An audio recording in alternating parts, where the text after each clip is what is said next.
ओम शांति। आज 24 फरवरी 2022 की मुरली सुनते हैं। बाबा कहे, मीठे बच्चे, पढ़ाई में गफलत मत करो। अविनाशी ज्ञान रत्नों से अपनी झोली भरते रहो। विनाशी धन के पीछे इस कमाई को छोड़ना नहीं। प्रश्न, जो बच्चे बाप के समान रहम दिल हैं, उनकी निशानियां क्या होंगी? उत्तर, उन्हें ज्ञान का नशा चढ़ा हुआ होगा। वे ज्ञान रत्नों को स्वयं में धारण कर दूसरों को ज्ञान का इंजेक्शन लगाते रहेंगे।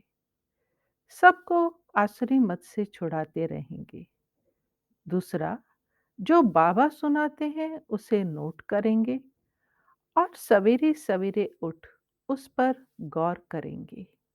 विचार सागर मंथन कर सदा हर्षित रहेंगे। गीत, हमारे तीरथ न्यारे हैं। ओम शांति। शिव की जयंती कब होती है? वह परमपिता परमात्मा शिव कब अवतरित होते हैं? ये भारतवासी नहीं जानते। तुम बच्चे भी नंबरवार पुरुषार्थ अनुसार जानते हो कि शिव कब अवतार लेते हैं। गाते हैं रात्रि को अवतार लेते हैं, परंतु कौन सी रात्रि? क्या यह जो कॉमन रात दिन होते हैं वह रात्रि, या और कोई रात्रि है? इसको भारतवासी नहीं जानते। शिव के बदले उन्होंने फिर कृष्ण का जन्म रात्रि 12 बजे का रख दिया है। शिव को मानते हैं, परंतु वह कब जन्म लेते हैं यह नहीं जानते। शिव के अवतरण का दिन सबके लिए सबसे बड़े से बड़ा दिन है, क्योंकि वह सर्व के सद्गति दाता हैं। जब सबके ऊपर भीड़ पड़ती है अर्थात दुख होता है, तब चिल्लाते हैं, ओ पतित पावन आओ, ओ गॉड फादर रहम करो। पोप भी कहते हैं, हे गॉड फादर, इन मनुष्यों के ऊपर रहम करो। यह एक दो को मारने के लिए तैयार हो गए हैं, कोई की सुनते भी नहीं है। उन्हों को ईश्वर मत दे।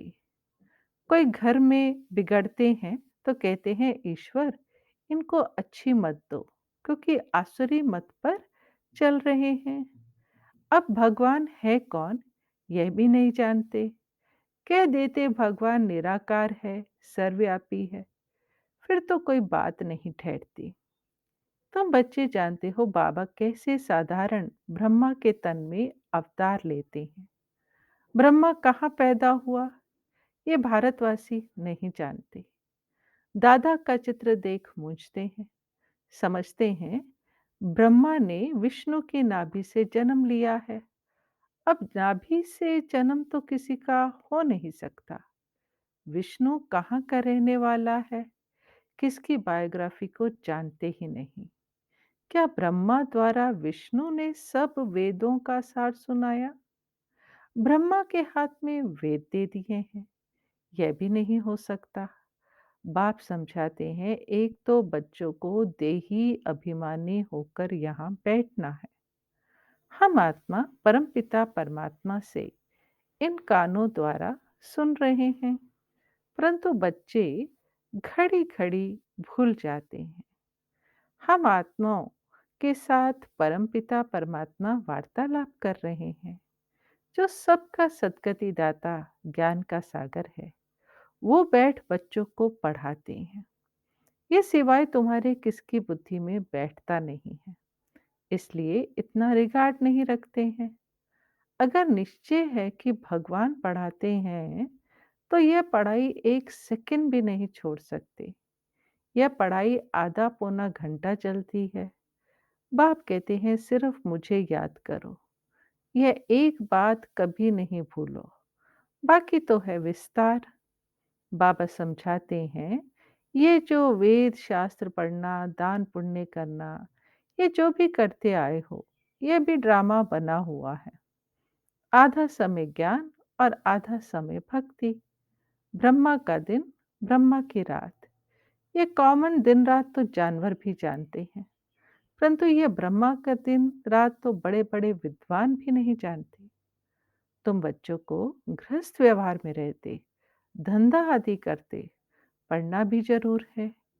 इसमें गफ़लत नहीं करनी चाहिए। बाबा जानते हैं, फलाने-फलाने गफ़लत करते हैं, रेगुलर पढ़ते नहीं हैं, तो नापास हो जाएँगे व कम पढ़ पाएँगे, क्योंकि विनाशी धन के लोभी हैं। अविनाशी ज्ञान रत्नों का कदर नहीं है।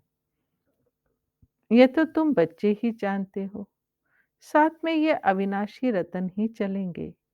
जिन्होंने बहुत पैसे इकट्ठे किए हैं, उन्हों के पिछाड़ी गवर्नमेंट पड़ी हुई है। जैसे मनुष्य का मौत आता है तो पीले हो जाते हैं, वैसे गवर्नमेंट के ऑफिसर लेने के लिए आते हैं तो पीले हो जाते हैं। देखो, दुनिया की हालत क्या है। हम समझाते हैं बच्चे, समय बहुत थोड़ा है। इस मृत्यु लोक को नरक कहा जाता है। कहते भी हैं हम पतित हैं, फिर भी अपनी मत पर चलते रहते हैं। कॉन्फ्रेंस करते हैं कि शांति कैसे हो, धर्म वाले आपस में ना लड़ें। एक क्रिश्चियन धर्म वाले ही अपने धर्म वालों से लड़ रहे हैं। अब उन्हों को मनुष्य कैसे शांत कर सकते हैं? बिल्कुल ही निधन के हैं। ऋषि मुनि भी कहते थे, हम रचयिता और रचना के आदि मध्य अंत को नहीं जानते। बाप कहते हैं, तुम अपने धनी को नहीं जानते हो, मालिक को मानते हो तो जानना चाहिए ना। भगवान, ईश्वर, गॉड, ये सब भिन्न भिन्न नाम रखते हैं, वास्तव में है तो फादर ना। हमारा रचयिता है और हम उनके बच्चे ठहरे। बाप, माँ और बच्चे, हम तो जैसे ईश्वरीय फैमिली ठहरे। माता पिता से तो जरूर वर्षा मिलना चाहिए। हम परम पिता परमात्मा की फैमिली है। बाप को सर्वव्यापी कह दें तो फैमिली हो ना सके। मालिक रचता की हम फैमिली हैं। आज से 5000 वर्ष पहले भी बाप ने बरोबर वर्षा दिया था। न सिर्फ हमको, परंतु सबको देते हैं। हमको जीवन मुक्ति का देते हैं, बाकी सबको मुक्ति का देते हैं। कितना सहज है। यह भी खुशी का पारा चढ़ना चाहिए। परंतु अहो मम माया, यहाँ से बाहर जाते हैं तो माया भुला देती है। बाप को ही भूल जाते हैं। अभी तुम बाप के बने हो, तुम ही जानते हो। शिव बाबा ने भी ब्रह्मा द्वारा हमको अडॉप्ट किया है। ऐसे नहीं कि ब्रह्मा विष्णु की नाभि से निकला। ये चित्र रखना चाहिए। गांधी की नाभि से नेहरू, परंतु विष्णु की नाभि से इतना बड़ा ब्रह्मा कैसे निकलेगा? फिर ब्रह्मा बैठ नॉलेज सुनाते हैं वेदों की, सो भी कहाँ? क्या सूक्ष्म वतन में? कुछ भी बुद्धि में नहीं बैठता। जिनको बाप से वर्षा लेना है, वे तो ये सब बातें समझते हैं। बाकी सब कह देते हैं कल्पना है। अब बच्चे तो मानते हैं बरोबर बाबा सत्य सुनाते हैं। और तुम ब्राह्मणों को फिर जाकर सबको सच्ची गीता सुनानी है। सब एक जैसा नहीं समझा सकते। वह नंबरवार राजधानी बन रही है, सब एक जैसा पढ़ ना सके। धारणा कर फिर उस पर विचार सागर मंथन करना है। सुना, नोट किया, फिर बैठ ख्याल करना चाहिए। आज बाबा ने क्या सुनाया? सवेरे उठकर गौर करना चाहिए। तुमको सब पर तरस पड़ना चाहिए। बाबा का फरमान है, अपनी रचना स्त्री बच्चों को भी समझाओ। पुरुष रचना रचते हैं अपने सुख के लिए। यह बेहद का बाप खुद सुख नहीं भोगते। कहते हैं बच्चों के लिए सारी मेहनत करता हूँ, तो जब धारणा हो तब नशा चढ़े, फिर किसको इंजेक्शन लगा सके। बाबा मिसल रहम दिल बनना है। आसुरी मत से सबको छुड़ाना है। कितनी भारी दुश्मनी है राम और रावण की। ये है रावण राज्य, वह है राम राज्य। मनुष्य तो कुछ नहीं जानते कि पावन कौन बनाते और पतित कौन बनाते। बाप कितना अच्छी रीति समझाते हैं। समझाने के लिए ही यह चित्र बनाए हैं। वर्ल्ड की हिस्ट्री ज्योग्राफी बाप ही समझाते हैं। इन चित्रों में बहुत अच्छा लिखा हुआ है। अब तुम बच्चे जानते हो निराकार गॉडफादर सारे वर्ल्ड की रिलीजियो पॉलिटिकल हिस्ट्री ज्योग्राफी बैठ सुनाते हैं। सुनते बहुत हैं परंतु समझते कुछ भी नहीं है। वास्तव में ये चित्र अंधों के आगे आईना है। झाड़ और ड्रामा में तो बहुत क्लियर है। ये बाप ने समझाकर बनवाए हैं। इस समय सब अज्ञान नींद में सोए हुए हैं। तुम बच्चे रूहानी यात्रा पर ले जाते हो। रूहानी राही बनाने के लिए कितना ज्ञान देना पड़े। बुद्धि स्वच्छ चाहिए। इस पुरानी दुनिया से एकदम उपराम। यह भी वंडर है। जहाँ अपना जड़ यादगार है वहाँ ही आकर बैठे हैं। वह जड़ है, यह चैतन्य है। बड़ा गुप्त राज है। जैसे हम गुप्त, वैसे मंदिर यादगार भी गुप्त। मंदिर बनाने वाले कुछ नहीं जानते। बाप तुम्हें सब बातें समझाते हैं। प्रदर्शनी में अक्षर बहुत अच्छे होने चाहिए। तुम्हें समझाना भी बहुत अच्छी रीति चाहिए। आदमी आदमी को पहचानना भी चाहिए। बड़े बड़े आदमी आते हैं। कोई अच्छी रीति समझते हैं। कोई तो कह देते हैं अच्छा तो लगता है परंतु फुर्सत कहाँ। कोई कहते हैं कल से आकर समझेंगे। बाबा कह देते तुम कभी नहीं आएंगे। बड़ा मुश्किल है। तुम जानते हो हम देवता बन रहे हैं। हम अपनी राजधानी स्थापन कर रहे हैं। हम राज्य करेंगे। परंतु ये दिल दर्पण में देखना चाहिए। हम राजा रानी बनेंगे या दास दासी व प्रजा। मधुबन में आकर ऐसा नशा चढ़ाकर जाओ जो फिर सदैव कायम रहे। अच्छा, मीठे मीठे सिके लदे बच्चों प्रति माता पिता बाप दादा का याद प्यार और गुड मॉर्निंग। रूहानी बाप की रूहानी बच्चों को नमस्ते। धारणा के लिए मुख्य सार। इस पुरानी दुनिया से उपराम रहना है। स्वच्छ बुद्धि बन ज्ञान धारण करके फिर दूसरों को धारण कराना है। विचार सागर मंथन करना है। दूसरा, बाप समान रहम दिल बन सबको आसुरी मत से छुड़ाना है। वरदान। परिवर्तन शक्ति द्वारा बीती को बिंदी लगाने वाले निर्मल और निर्माण भव। परिवर्तन शक्ति द्वारा पहले अपने स्वरूप का परिवर्तन करो। मैं शरीर नहीं, आत्मा हूँ। फिर स्वभाव का परिवर्तन करो। पुराना स्वभाव ही पुरुषार्थी जीवन में धोखा देता है। तो पुराने स्वभाव अर्थात नेचर का परिवर्तन करो। फिर है संकल्पों का परिवर्तन। व्यर्थ संकल्पों को समर्थ में परिवर्तन कर दो। इस प्रकार प्रवर्तन शक्ति द्वारा हर बीती को बिंदी लगा दो तो निर्मल और निर्माण स्वतः बन जाएंगे। स्लोगन। मस्तक पर स्मृति का तिलक सदा चमकता रहे, यही सच्चे सुहाग की निशानी है। दादियों की पुरानी डायरी से कुछ चुने हुए अनमोल रतन। मनुष्यों की वैल्यू शुद्ध बुद्धि और अशुद्ध बुद्धि पर होती है। जैसे सर्वोत्तम देवी देवता घराने की बुद्धि सर्वोत्तम वैल्यूएबल है, ऐसे मध्यम घराने की मध्यम वैल्यू है। इसी प्रकार से कनिष्ठ घराने की बुद्धि भी वैल्यू भी कनिष्ठ ही है। ये तीन संप्रदाय हैं। इन तीनों का मदार सारा बुद्धि पर है। पहले सर्वोत्तम बुद्धि वाले ब्राह्मण देवी देवताओं ने संपूर्ण ज्ञान से सर्वोत्तम कमाई कर वर्ल्ड सोमनिटी की अर्थात चाबी अथवा वैकुंठ की बादशाही प्राप्त की है।